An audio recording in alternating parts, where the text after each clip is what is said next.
Hello students, very good morning. All of you warmly welcome in this YouTube channel that has been planned to provide you online classes from ML Convent Group of Schools. Students, nowadays we are studying 5th chapter in our book Flamingo, Indigo. Indigo, as we all know, that is a story written by Louis Fisher, who was an ardent follower and admirer of Mahatma Gandhi, and who had taken a decision to write about the life of Mahatma Gandhi. So he met Mahatma Gandhi and made various interviews. In one of the interview, Gandhi has told him about his resolution to make the Britishers away. How he decided that the fact that Britishers must leave India. This incident has been described by Gandhi in one of the interviews, and that has been extracted in this chapter from the life of Mahatma Gandhi. We all know that it very well कि एक समय तक Gandhi ji specially Britishers को India से बाहर निकालने के स्थान पे ब्रिटिशर्स के साथ अपीलिंग करके अपनी मांग को पूरा करने के आइडिया पे काम करते रहे. But in 1917 he experienced such conditions that made him decide that no, Britishers should not rule over India. And it was the Champaran episode. ये चंपारण एपिसोड था जिसकी शुरुआत अगर देखा जाए तो इंडियन नेशनल कांग्रेस के 1916 के एनुअल कन्वेंशन में से होती है, जो कि लखनऊ में हुआ था, जहां पे where he met by a poor peasant name Rajkumar Shukla, who introduced the problems of the peasants of Champaran and requested him to come to Champaran. After many efforts of Rajkumar Shukla, Gandhi visited Champaran, और चंपारण जाने के पहले वो राजेंद्र प्रसाद जी से मिलते हैं, professor आचार्य JB Kripalani जी से मिलते हैं, मलकानी साहब से मिलते हैं. उस एरिया के ढेर सारे एडवोकेट्स से बातें करते हैं जिन्होंने शेयर क्रॉपर्स के केसेस को देखा है चंपारण के, और तब वो और ज़्यादा डीपर स्टडी करने का प्रयास करता है. हम बता दें, I would like to introduce the problem of sharecroppers in Champaran. Champaran में एक बहुत ही पुराना अरेंजमेंट है वहाँ के शेयर क्रॉपर्स का. एक्चुअली चंपारण की जो खेत हैं, कि जो एरेबल लैंड है, वो बड़े बड़े स्टेट्स में बटे हुए हैं, जो कि ब्रिटिशर्स के द्वारा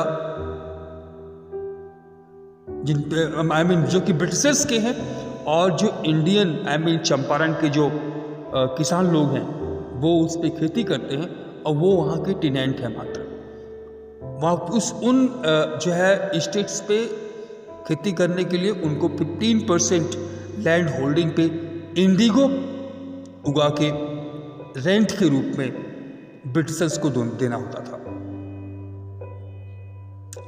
ये चल रहा था, लेकिन फिर जर्मनी ने सिंथेटिक इंडिगो बना लिया. Then it happened that Germany developed synthetic indigo, and after that the Britishers decided that they would not take indigo.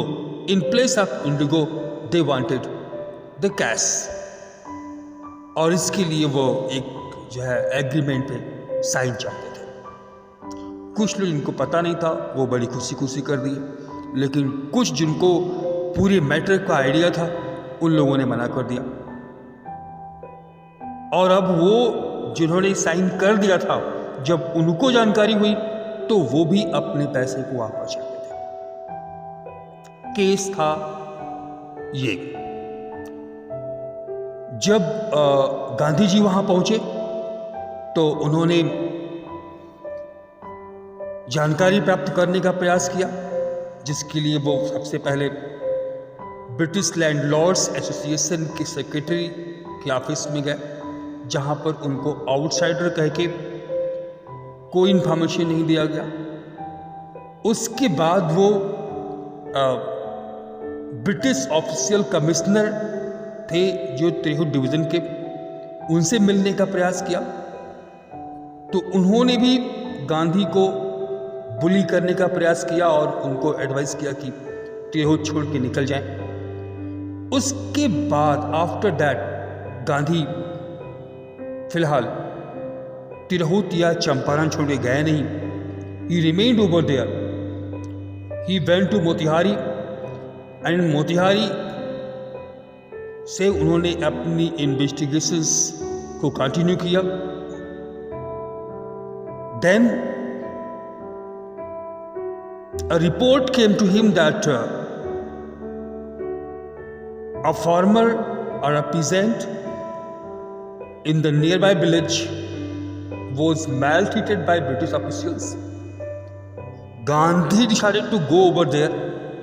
Gandhi को इतना मिली कि गांव के किसी बगल के किसी गांव में किसी एक जो है किसान के साथ मैल ट्रीटमेंट हुआ है। गांधी वहां जाने के सोचे।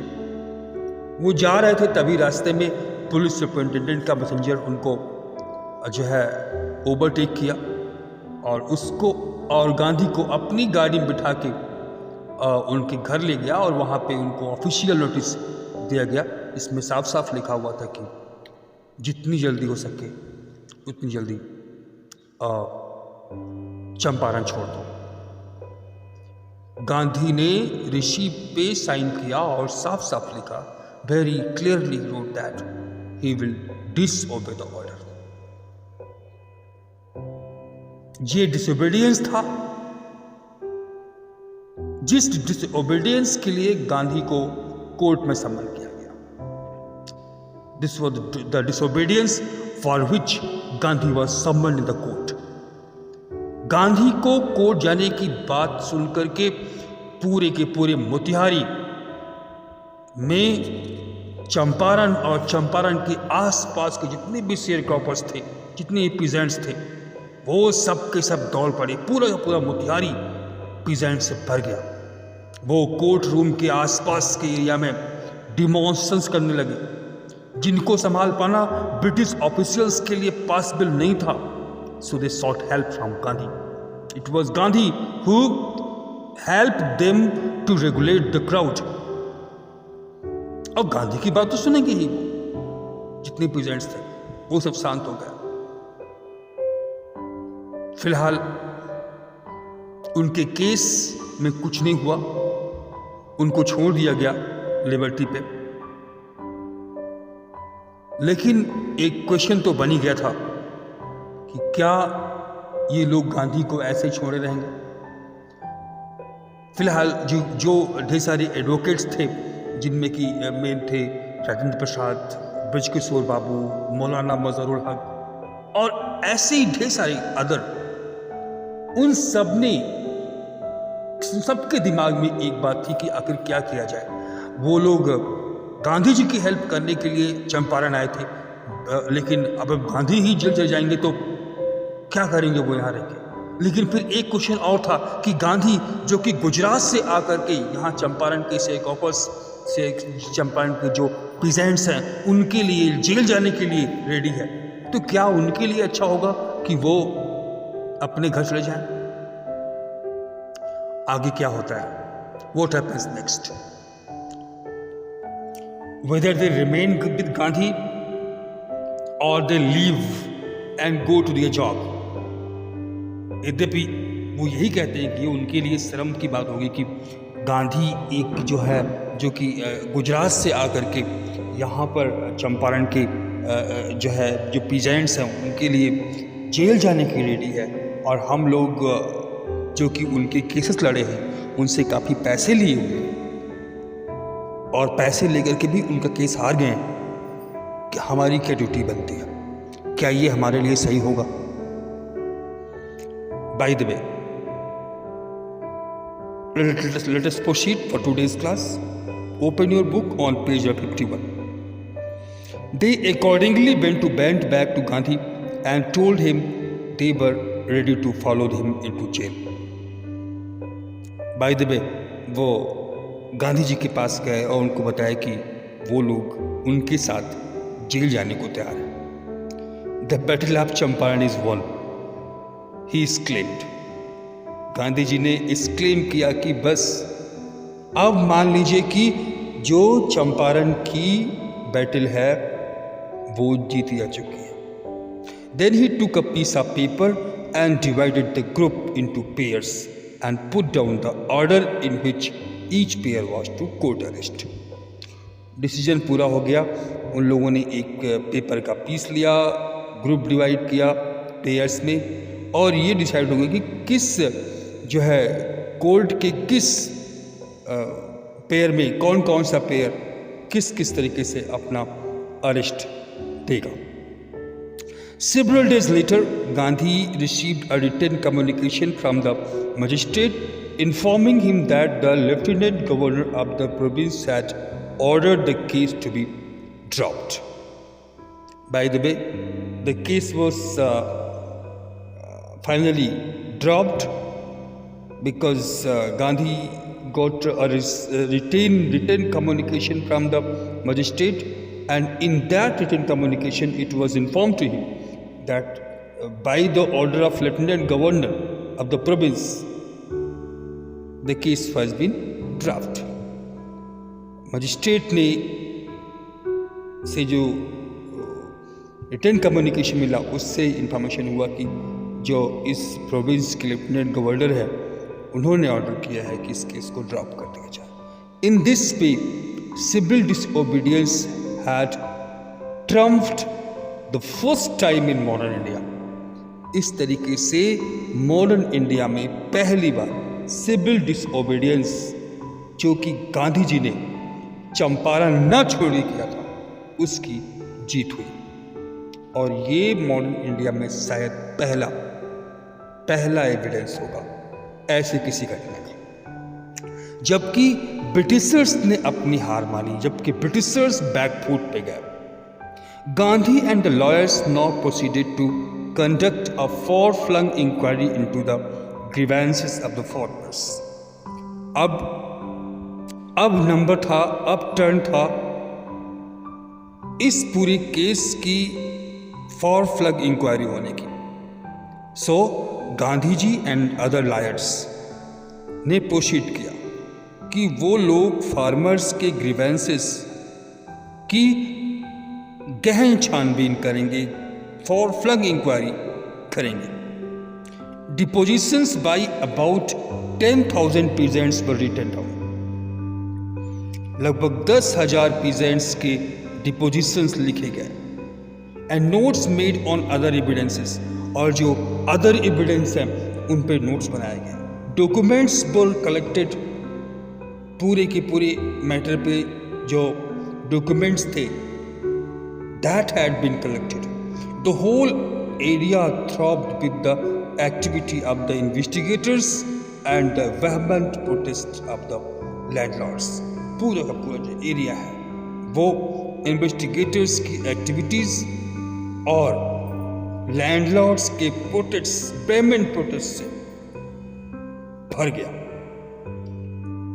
इन जून, Gandhi was summoned to Sir Edward Gate, the lieutenant governor of the province. जून में गांधी को सर एडवर्ड गेट जो कि चंपारण और इस एरिया के जो है लेफ्टिनेंट गवर्नर थे, उन्होंने इस कॉल किया। बिफोर ही वेंट, वो जाने के पहले, क्योंकि उनको एक बात पूरी अच्छी तरह से पता था कि ब्रिटिशर्स कब अपना रंग बदल दें कोई नहीं जानता। तो जब कभी भी वो मिलने के लिए गए, कुछ भी हुआ, उसकी पूरी इंफॉर्मेशन और उसके पहले पूरा प्लान, अगर वो वापस नहीं आए, उनको वहाँ से जेल भेज दिया गया, तो क्या करना है, कैसे करना है, पूरी एक प्लानिंग करके वो जाते थे। ये उनका अपना तरीका था काम करने का। So before he went, he met leading associates and again laid detailed plans for civil disobedience if he should not return. वो जो है फिर से जो लीडिंग एसोसिएट्स थे उनसे मिले और एक डिटेल प्लान बना दिया कि अगर वो वापस नहीं आते तो सिविल डिसोबीडियंस का अगला प्लान क्या होगा। Gandhi had 4 protracted interviews with the lieutenant governor, who as a result appointed an official commission of inquiry into the indigo sharecroppers situation. Gandhi का 4 protracted interviews हुए लेफ्टिनेंट गवर्नर के साथ, which resulted into an appointment of an official commission of inquiry, जिसका result हुआ Indigo share croppers की situation के matter पे एक इंक्वायरी करने के लिए एक ऑफिशियल कमीशन के अपॉइंटमेंट करने की एक ऑफिशियल कमीशन अपॉइंट किया गया। कमीशन में कौन कौन थे? The commission consisted of landlords, government officials and Gandhi as the sole representative of the peasants. इस कमीशन में लैंडलॉर्ड्स थे, गवर्नमेंट ऑफिशियल्स थे और पीजेंट्स के सोल रिप्रेजेंटेटिव के रूप में गांधी थे। इतने लोगों के साथ मिल करके ये कमीशन बन के रेडी हुआ। Gandhi remained in Champaran for an initial uninterrupted period of 7 months and then again for several shorter visits. आपको पता है, गांधी को शायद आइडिया भी नहीं रहा होगा कि जिस विजिट के लिए राजकुमार शुक्ला के साथ जाने के लिए अपना एक्सेप्टेंस दिए थे, वो विजिट इतनी लंबी होगी। गांधी को शायद आइडिया नहीं था।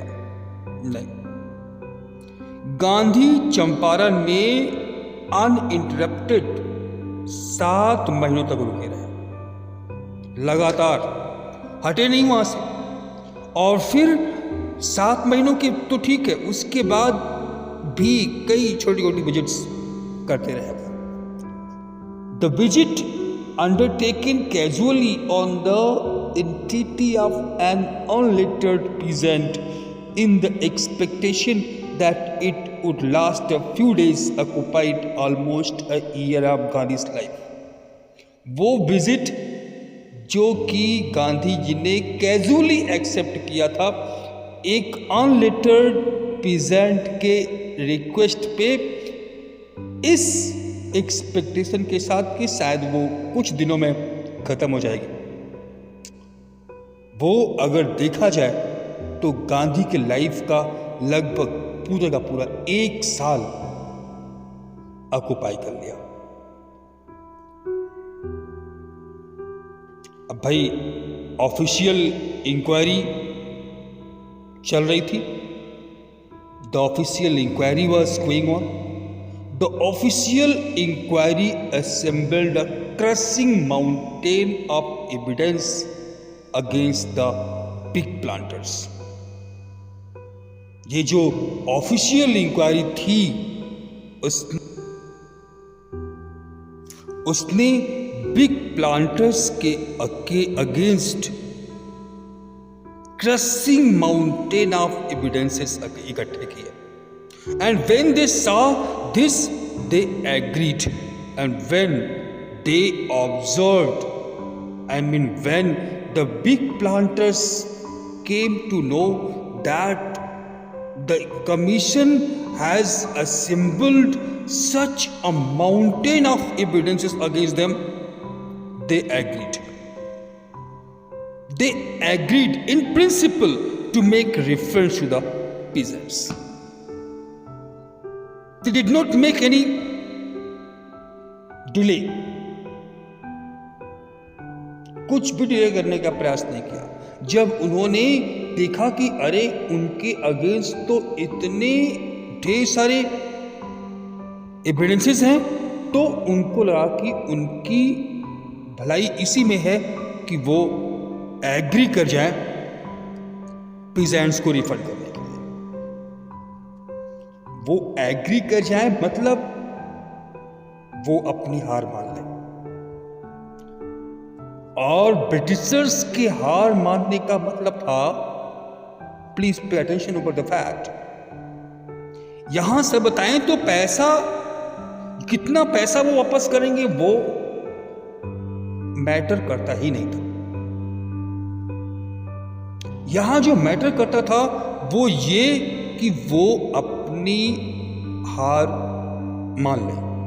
तो matter or the fact that is going to matter in over here is that they were going to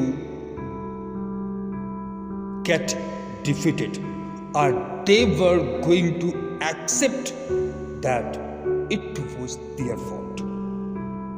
जो मैटर था वो ये था कि वो इस बात को एक्सेप्ट कर रहे थे कि ये उनकी गलती थी। वो एक्सेप्ट कर रहे थे कि वो गलत थे। वो एक्सेप्ट कर रहे थे कि वो हार गए हैं। ये तो एक पहलू है। It is one aspect. The another aspect that is even more important is that by the defeat, by accepting their defeat, they were leaving their prestige. वो अपनी प्रेस्टीज छोड़ रहे थे। And even more important matter is that कि उनकी हार का मतलब था इंडियन पीजेंट्स की जीत, जो कि इंडियन के लिए शायद पहली बात था इंडियन हिस्ट्री में कि ब्रिटिशर्स हार रहे थे, ब्रिटिशर्स अपनी हार मान रहे थे। ये शायद इंडियन हिस्ट्री में पहली बार था। और ये शायद पीजेंट्स के लिए तो और भी बड़ी बात थी, क्योंकि पीजेंट्स आज तक कभी जीते थे ही नहीं, किसान कभी जीते थे ही नहीं, इंडियन कभी जीते थे ही नहीं। जब कभी मैटर कोर्ट केस में गया तब पीजेंट्स और इंडियन की हार हुई।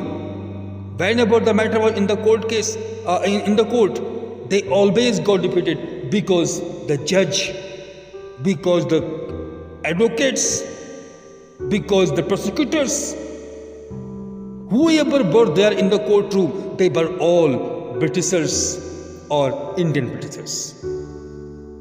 आज तक कोर्ट केस में कभी इंडियन तो जीता ही नहीं। इसलिए क्यों? क्योंकि भैया कोर्ट में होता कौन था?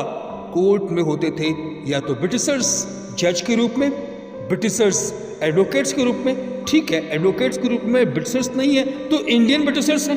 वो ब्रिटिशर्स जो कि पैदा इंडिया में हुए हैं, लेकिन जिनकी पढ़ाई लिखाई इंग्लैंड में हुई है, और वो सिर्फ और सिर्फ उनका कॉम्प्लेक्शन काला है, लेकिन वो अंदर से गोरे हैं, वो थे। कभी भी इंडियंस की जीत नहीं हुई थी आज के पहले। Indians had never got victorious in the courtroom. This was the first time when they were going to get victorious. पहली बार था जबकि वो जीत रहे थे। So they were to make refunds to the peasants. वो peasants को refund देने के लिए तैयार थे. But how much must we pay? This was the question that was made by the Britishers to Gandhi ji. Gandhi से पूछा कि कितना, उन्हें कितना रिफंड करना पड़ेगा, उन्हें कितना रिफंड करना पड़ेगा. गांधी कितने रिफंड को पे मैटर को सेटल करते हैं. This is the basic question. भाई तरीका तो ये है कि अगर आपने गलत तरीके से मुझसे 100 रुपए लिए हैं तो मुझको 100 रुपए वापस करो. बट गांधी कितने रुपए पे एक्सेप्ट करते हैं, कितने परसेंट पे वो मान जाते हैं कि इतना परसेंट भी आप दे देंगे तब भी इंडियंस एक्सेप्ट कर लेंगे. This is the question and we are to wait for the next class to get the information what actually was done. By then, thank you, have a nice day.